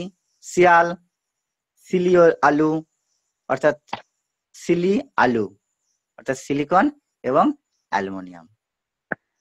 তাহলে সীমার মনে রাখার জন্য কি হবে? সিলি ম্যাগি, সিলি ম্যাগি, সিলিকা এবং ম্যাগনেসিয়াম। আর নিফে নির্ফ অর্থাৎ নিকেল আলোহা।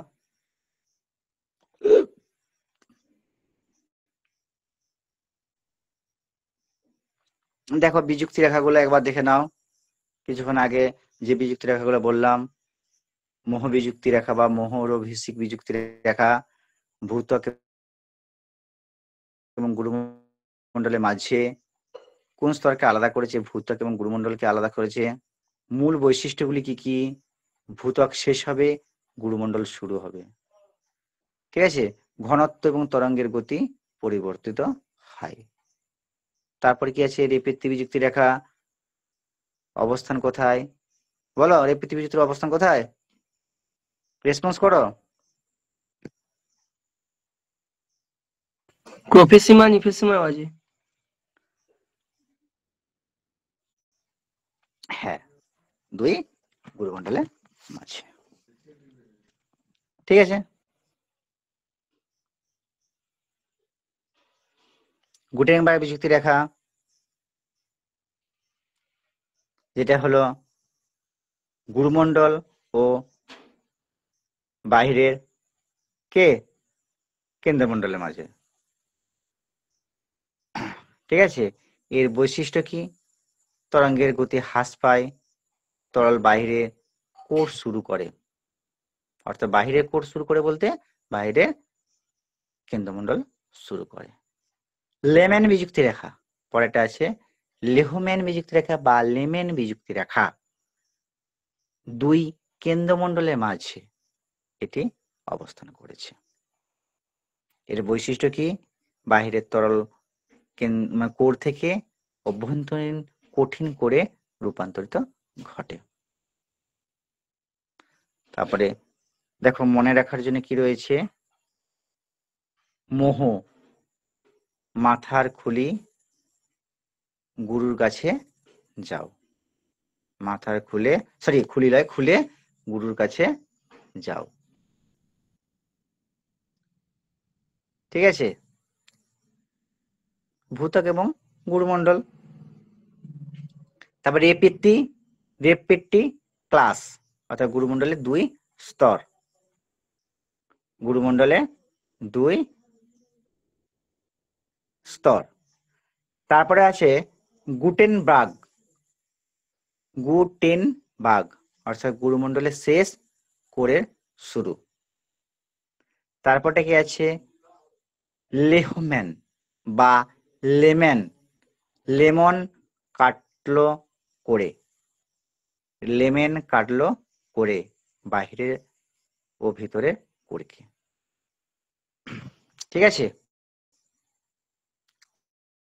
কোর মানে কেন্দ্রমণ্ডল, কোর মানে হলো কেন্দ্রমণ্ডল।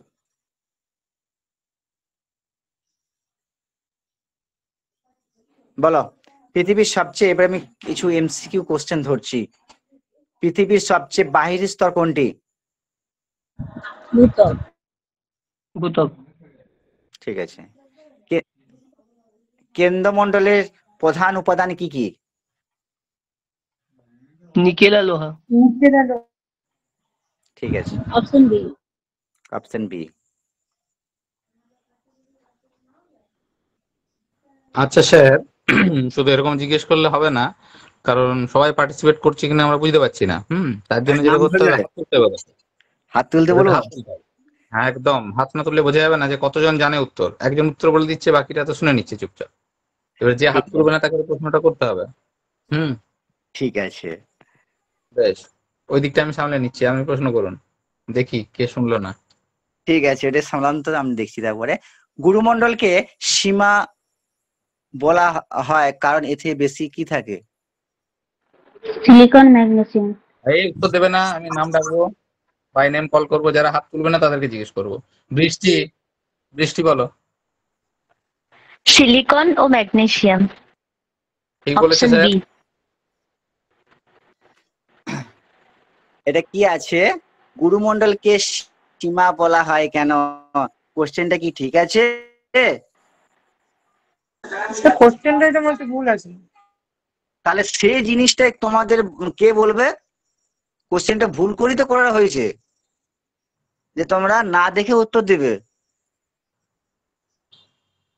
কোশ্চেনটাকে এইভাবেই তৈরি করা হয়েছে। আর তোমাদের এসএসসি তে এরকম করেই থাকবে, তোমরা ওই সীমা দেখেছো মানে সিলিকন এবং ম্যাগনেসিয়াম দাগ দেবে। তাহলে এটা কি হবে, কার ভাগ হবে? হাত তুলো, স্যার সীমা। হাত তুলো। স্যার একটু করে দেখুন তো এটা, আমার এটা রুম্পা আছে, রুম্পা বলো।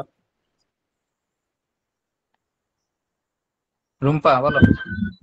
সিলিকন আর আয়রন লোহা থাকার জন্য জানি না। গুরুমণ্ডলটা বাদে কে হবে? সীমা বলা হয় কারণ এটি বেশি। সীমা কেন বলা হয় ওটাই ফোকাস করো না, ফোকাস করতে বলছেন স্যার গুরুমণ্ডলটা ঠিক আছে না ওটা অন্য কোনো মণ্ডল হবে সেটা দেখো। তাপস। স্যার এটা ভূতক হবে, ভূতকের দুটো ভাগ, শিয়াল আর সীমা। ঠিক আছে, ঠিক বলেছো, ভূতক। বেশ, তাহলে বুঝতে পারছো যে এরকম কোশ্চেন আসতে পারে, এখানে তো নিচে দিয়ে দিতে পারে সেটা। তারপরে পৃথিবীর চৌম্বক ক্ষেত্র তৈরি হয় কোথায়? পৃথিবীর চৌম্বক ক্ষেত্র তৈরি হয়, ঝিলম। হাত তোলো। ঝিলম। স্যার কেন্দ্রমণ্ডলের কেন্দ্রমণ্ডলে বহির কেন্দ্রমণ্ডলে। Option C. শিউলি কি বলছো শিউলি? স্যার বহির কেন্দ্রমণ্ডলে, এখানে তো কিন্তু বাইরের কেন্দ্রমণ্ডল থেকে হবে, অপশন সি। তাহলে বহির হ্যাঁ নেই স্যার, মানে কি কিন্তু হবে না তাহলে নাকি? বাইরের বহির আর বাইরের কেন্দ্রমণ্ডল আলাদা থেকে। জিনিস? বহি মানেই বাইরে।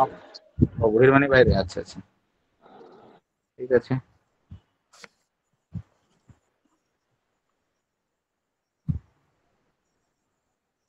পৃথিবীর সবচেয়ে পুরু স্তর কোনটি? রুমা। গুরুমণ্ডল স্যার। আর কেউ? ঋতুপর্ণা।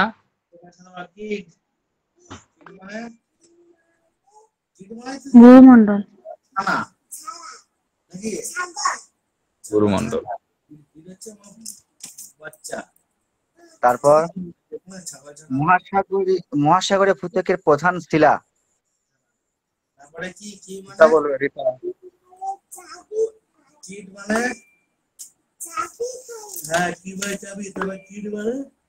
একটু মিউট করে দেবে, যে যে উত্তর দিয়ে দিচ্ছ উত্তর দেওয়ার সাথে সাথে একটু মিউট করে দেবে, একটা সাউন্ড আসছে। উত্তর দেওয়া হলে একটু মিউট করে দেবে। প্রিয়া মিউট করে দাও। হ্যাঁ বেশ, যার উত্তর দেওয়া হবে সাথে সাথে একটু দায়িত্ব করে মিউট করে দেবে, তাহলে আমাদের এক্সট্রা সাউন্ড আসবে না, সবারই সুবিধা হবে। রিঙ্কু বলো, Rinku.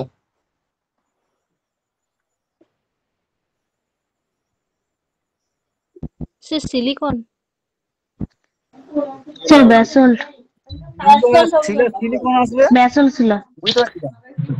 Sir granite, sir granite, sir basalt শিলা মহাসাগরীয়। Sir granite. ব্যাসল্ট শিলা হবে, ব্যাসল্ট শিলা হবে স্যার, ব্যাসল্ট শিলা। কে গ্রানাইট বললে? স্যার আমি জয়ন্ত স্যার ওটা গ্রানাইট। বলেছিলেন, কেটে দিতে বললেন। হ্যাঁ জয়ন্ত। হ্যাঁ, যদি মহাসাগরীয় শিলাটা গ্রানাইট হয় তাহলে মহাসাগরীয় শিলা কি ক্ষারকীয় না আম্লিক? স্যার আগ্নেয়। আম্লিক না ক্ষারকীয়? স্যার ক্ষারকীয়, মহাসাগরীয় ভূত্বক ক্ষারকীয়। ক্ষারকীয় হলে গ্রানাইট কিন্তু ক্ষারকীয় নয়। আমি ক্লাসে যখন বললাম যে মহাসাগরীয় ভূত্বকটা ক্ষারকীয়, এটা হলো ব্যাসল্ট, গ্রাবো, পেরিডোটাইট, আগ্নেয় শিলা দ্বারাই গঠিত। ঠিক আছে, তাহলে এর উত্তরটা কি হবে? Basalt. Basalt. Basalt. Basalt sir. ঠিক আছে। ভূত্বকের গড় পুরুত্ব কত?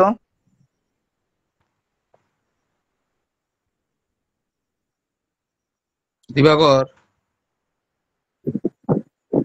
Sir 100 kilometre. হুম, শিউলি, স্যার 5 থেকে 7 10 কিমি, অপশন এ। 5 থেকে 10। একজন বলছে 100, এত তফাৎ হয়ে যাচ্ছে। আরেকজনকে নিতে হবে, মাঝে মাঝে একজন বলবে নিশ্চয়ই। তাপস, স্যার ওইটা 5 থেকে 70 কিমি হয়। এই রে, একদম মাঝে বলে দিয়েছে 5 থেকে 10, একজন 70, একজন 100। তাহলে আরেকজনের নিয়ে নিই, কারণ দীপশিকা। 5 থেকে 70। 5 থেকে 70। এবার আম্পায়ারের সিদ্ধান্তই চূড়ান্ত। স্যার বলুন। দেখো, এই ভূত্বকের আমরা যেহেতু দুটো ভাগে ভাগ করা হয়েছে, তাকে সমুদ্র তলদেশ থেকে 6 থেকে 10 আর পার্বত্য অঞ্চলে 10 থেকে 70, গড়ে হলো 33। ঠিক আছে, এখানে যে অপশনগুলি রয়েছে সেই অপশনগুলো 5 থেকে 70 দিবে। কি বললাম খাতায় নোট করে রাখো, যে সমুদ্র তলদেশে 6 থেকে 10, পার্বত্য অঞ্চলে 10 থেকে 70, ঠিক আছে, আর গড়ে হলো 33। যেহেতু এখানে অপশনটি সত্য আছে, তাহলে 5 থেকে 70। 70টা আমি 7 শুনেছিলাম মনে হচ্ছে। হ্যাঁ। Sorry sir. তারপরে শিয়াল বলতে কি বুঝো?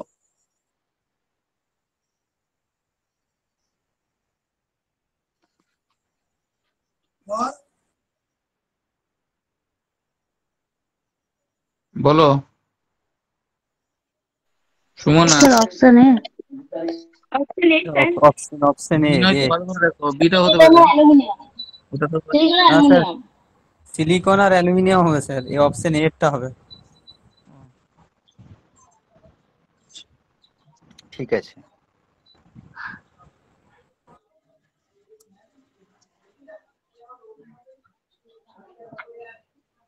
জীবজগৎ নিচে কোনটি জীবজগতের মানব বসবাসের জন্য উপযোগী স্তর? প্রিয়া নন্দী, প্রিয়া বলবে। ভূত্বক। প্রিয়া। ভূতক স্যার, ভূতক। ভূতক অপশন সিটা। বলো, তোমরাই বলো। আর কেউ আছে? Rita, sir option C. Option C. C option.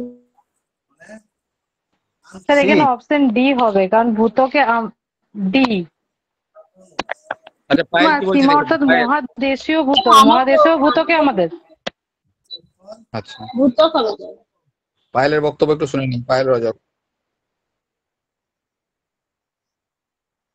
বলো কোন আনসারটা হবে। না, পায়েল পাওয়া যাচ্ছে না। ঠিক আছে স্যার বলে দিন। কোনটা হবে? মহাদেশীয় স্থলভাগে, অর্থাৎ এটা তোমাদের সীমাই করবে। ভূত্বকটা হলেও ঠিক হবে, যেহেতু দুটো অপশন আছে সেখানেতে সীমা। স্যার স্যার মানব একটু বুঝিয়ে বসবাস দিন। বলেছে মানে তো সীমাই হবে। বললাম তো সীমা। হুম। তারপরে নিচে কোনটি গলিত শিলা সৃষ্টি করে?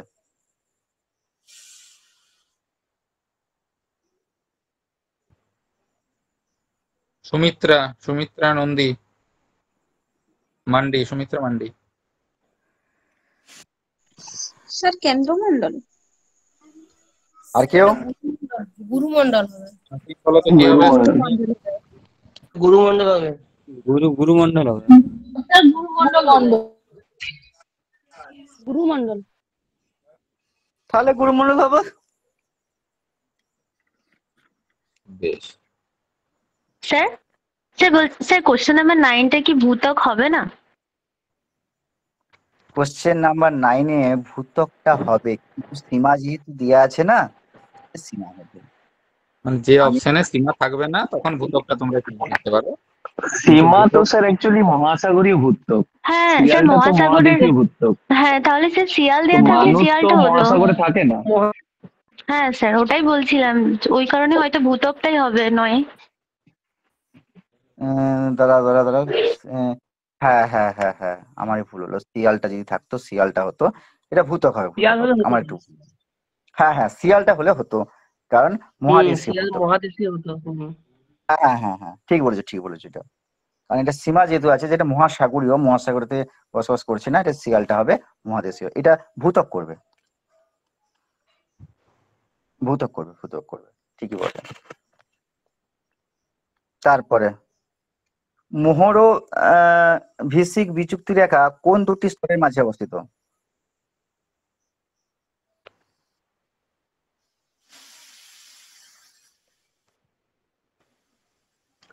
বলো, অনেকগুলো হার্ট রয়েছে, দীপশিখা আছে, বৃষ্টি আছে, বলে দাও। দীপশিখা বলো, তারপর বৃষ্টি বলো। ভূত্বক ও গুরুমণ্ডল। হ্যাঁ স্যার ভূত্বক ও গুরুমণ্ডল। ভূত্বক ও গুরুমণ্ডলের মাঝে। বেশ, ভূতক আর তিনজন তখন একই উত্তর বলেছো,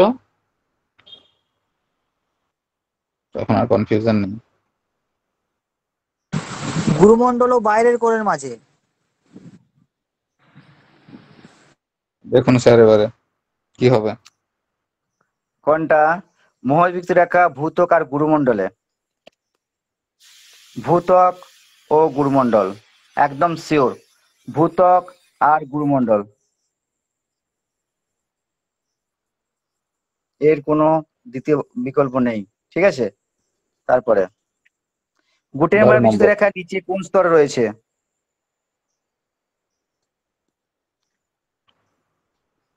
তাপস, স্যার বাইরের কোর হবে, মানে বহিঃকেন্দ্রমণ্ডল। আর কেউ?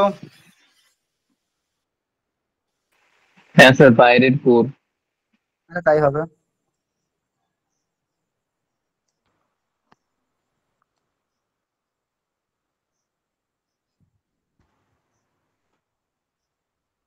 লেহম্যান বিযুক্তি রেখা কি আলাদা, মানে সরি, লেহম্যান বিযুক্তি রেখা কি আলাদা করে, মানে কে আলাদা করে? ভূতক গুরুমণ্ডল, উপরে ও নিচে গুরুমণ্ডল, গুরুমণ্ডল কোর না বাইরের কোর না অভ্যন্তরীণ core? Ruma. Sir option D.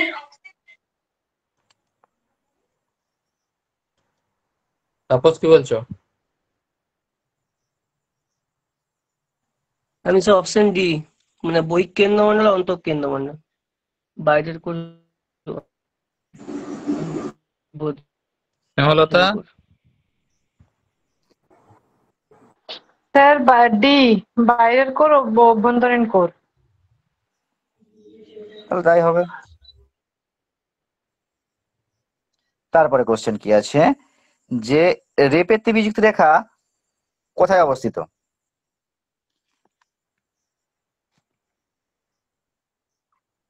বাহিরে ও ভিতরে কোরের মাঝে, গুরুমণ্ডল, গুরুমণ্ডলের উপরে ও নিচের স্তরের মাঝে, মৃণাল।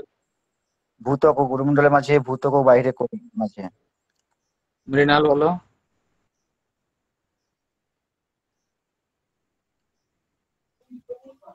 দীপালি। গুরুমণ্ডলের উপর ও নিচের স্তরে। কে? Option B. অপশন বি, ঠিকই আছে,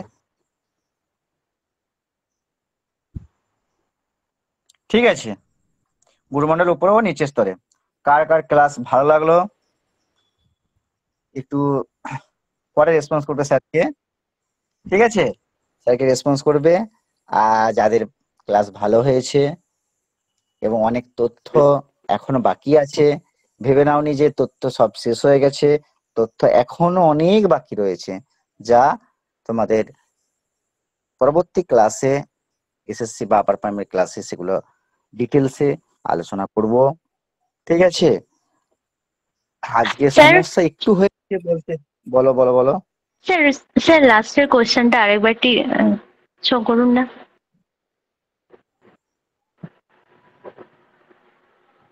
স্যার গুরুমণ্ডলের উপর ও নিচের স্তরের মাঝে মানে কোনখানটায় হচ্ছে ঠিক বুঝতে পারছি না, এটা তো স্যার নিম্ন গুরুমণ্ডল আর ঊর্ধ্ব গুরুমণ্ডলের মাঝে হবে। হ্যাঁ, ঊর্ধ্ব গুরুমণ্ডল এবং নিম্ন গুরুমণ্ডল। তাহলে এখানে কি কোশ্চেনটা দিয়েছি দেখো, ঊর্ধ্বমণ্ডল আর নিম্ন গুরুমণ্ডল। তাহলে এই গুরুমণ্ডলের উপরে মানে গুরুমণ্ডলের উপরে বলতে গুরুমণ্ডলের মধ্যেখানটায় বলা হচ্ছে, উপরে ঊর্ধ্ব গুরুমণ্ডল এবং নিম্ন গুরুমণ্ডলটাকে বোঝানো হচ্ছে এখানটাতে। কোশ্চেনটা একটু উল্টো পাল্টা করা হচ্ছে, কিন্তু এটাকে গুরুমণ্ডলে ঠিক মাঝখানে ঊর্ধ্ব গুরুমণ্ডল এবং নিম্ন গুরুমণ্ডলের মাঝে যে স্তরটা রয়েছে সেই স্তরটাকে বলা হয় গুটেনবার্গ বিযুক্তি রেখা। আচ্ছা ঠিক সরি, আছে, রেপিত বিযুক্তি রেখা। হ্যাঁ রেপিত বিযুক্ত রেখা, হ্যাঁ ঠিক আছে। আজকে অনেকটা অসুবিধা হয়েছে বলতে কারেন্ট নেই, প্রথম একটু টাওয়ারের ডিস্টার্ব। ক্লাস নেওয়ার জন্য আমাদের হাতে খুবই অল্প সময় রয়েছে, আর 7 মিনিট রয়েছে, কারণ আমাদের পরের একটা সেশন রয়েছে। তোমরা নোটিফিকেশন পেয়েছো, আমাদের একটা বাংলার ক্লাস দেওয়া আছে এসএলএসটির জন্য। সেটার লিঙ্কে আমরা একই লিঙ্ক থাকছে যদিও। যারা এখানে বাংলার রয়েছে তারা লেফট নেওয়ার দরকার নেই, তারা থাকো, আর একটু পরে জয়েন করে যাবেন ওটার দিকে। আমাদের ভাইকে অসংখ্য ধন্যবাদ ক্লাস খুব সুন্দরভাবে পরিচালনা করার জন্য। যদিও প্রতিকূলতা ছিল, তবুও প্রতিকূলতার মধ্যেও যেহেতু কমিটমেন্ট করা হয়ে গেছে, আমাদের নোটিফিকেশন দেওয়া হয়ে গেছে যে ক্লাস 7:30 থেকে হবে, আমরা শিডিউল টাইমে শুরু করে দিয়েছি। বহু প্রতিবন্ধের মধ্য দিয়েও স্যার ক্লাসটা এতক্ষণ কন্টিনিউ করেছেন, এটাও একটা বিষয়। কমিটমেন্ট একটা আলাদা জিনিস, যে যেটা করবো বলতে হবে সেটা করতে হবে। অসুবিধা লাইফে থাকবে। কিছুক্ষণ আগে একজন মেসেজ করলে স্যার মোবাইলে চার্জ নেই, ক্লাস জয়েন হতে পারছি না। ঠিক একই রেসপন্স যদি আমরা করতাম যে মোবাইলে চার্জ নিয়ে যে ক্লাস করাতে পারছি না, অনেকে কিন্তু আশা হতে অনেকের মনে কষ্ট হতো। আমার 2% চার্জ আছে মোবাইলে। ফলে একদমই তাই। ফলে সেই ক্ষেত্রে প্রতিবন্ধকতা থাকবে, কিন্তু তার মাঝেও কিন্তু ক্লাস তোমাদেরকেও করতে হবে, আমাদেরকেও করাতে হবে। হ্যাঁ, যদি একান্তই খুব অসুবিধা হয় সেটা ব্যতিক্রম ঘটনা, কিন্তু যতক্ষণ না পর্যন্ত 0% হবে ততক্ষণ পর্যন্ত কিন্তু আমরা রয়েছি সাপোর্ট করার জন্য। সকলকে অসংখ্য ধন্যবাদ এত ধৈর্য ধরে ক্লাস শোনার জন্য, এবং শেষে সুন্দর রেসপন্স করছিলে, এটা ভালো লাগে। আমরা চেষ্টা করি প্রতিটা ক্লাসের শেষে কিছু প্রশ্ন উত্তর রাখার, তাতে দুটো কাজ হয়, ছেলে মেয়েরা মনোযোগী কিনা সেটাও দেখা যায়, আর বেশ কিছু ছোট ছোট কনফিউশন থাকে সেগুলো দূর করে নেওয়ার সুযোগ পাওয়া যায় সেই জায়গা থেকে। ক্লাসগুলো এইভাবে ইন্টারেক্টিভ হোক, তোমরা যেভাবে স্বতঃস্ফূর্তভাবে অংশগ্রহণ করছো, আগামী ক্লাসগুলোতে আরো স্বতঃস্ফূর্ত অংশগ্রহণ করবে। স্যারকে তখন অনেকটা চিনে যাওয়া হবে, অনেকটা এনভায়রনমেন্টাল ফ্রেন্ডলি এনভায়রনমেন্ট হয়ে যাবে। ক্লাসগুলো আরো ইন্টারেক্টিভ হবে, যত ইন্টারেক্টিভ হবে তত দেবে ক্লাসগুলো তোমাদেরও করতে ভালো লাগবে। ঠিক আছে, তো যাই হোক, এবার আসি অন্য প্রসঙ্গে। সেটা হচ্ছে যে আমাদের পেড ক্লাস শুরু হবে 4 তারিখ থেকে। বারবার নোটিফিকেশন দেওয়া হয়েছে, আজকে জুনের 2 তারিখ। 4 তারিখ থেকে আমাদের সমস্ত ব্যাচের, সেটা আপার প্রাইমারি হোক, এসএলএসটির যে বিভিন্ন সাবজেক্ট রয়েছে সেই সাবজেক্ট সমস্ত ক্লাসই আমাদের পেড ক্লাস শুরু হবে 4 জুন থেকে। এর মাঝে আমাদের আগামীকাল রয়েছে 3 জুন। আগামীকালও আমাদের ডেমো ক্লাস, ইন্ট্রোডাক্টরি ক্লাসের অ্যারেঞ্জ করা হবে, 2টো ক্লাস থাকবে। আমরা শিডিউল দিয়ে দেবো কোন কোন 2টো ক্লাস আগামীকাল থাকবে। যেমন তার মধ্যে একটা ক্লাস থাকবে ইতিহাস, এবং সম্ভাব্য একটা ক্লাস থাকবে ইংরেজি, যদি শিডিউল চেঞ্জ না হয় সেটা নোটিফিকেশন দিয়ে দেওয়া হবে। তোমরা ক্লাসগুলো করো, করার পর যারা ইচ্ছা করবে যে ক্লাস করতে চাইবে, কন্টিনিউ করতে চাইবে 4 তারিখ থেকে, তারা অবশ্যই ডিউ প্রসেসের মধ্য দিয়ে অ্যাডমিশন নিয়ে নাও, যাতে করে আমরা 4 তারিখ থেকে আরো সিস্টেমেটিক ওয়েতে আরো সুন্দরভাবে ক্লাসগুলোকে অর্গানাইজ করতে পারি। সকলকে অসংখ্য ধন্যবাদ, স্যারকেও ধন্যবাদ। শুভরাত্রি।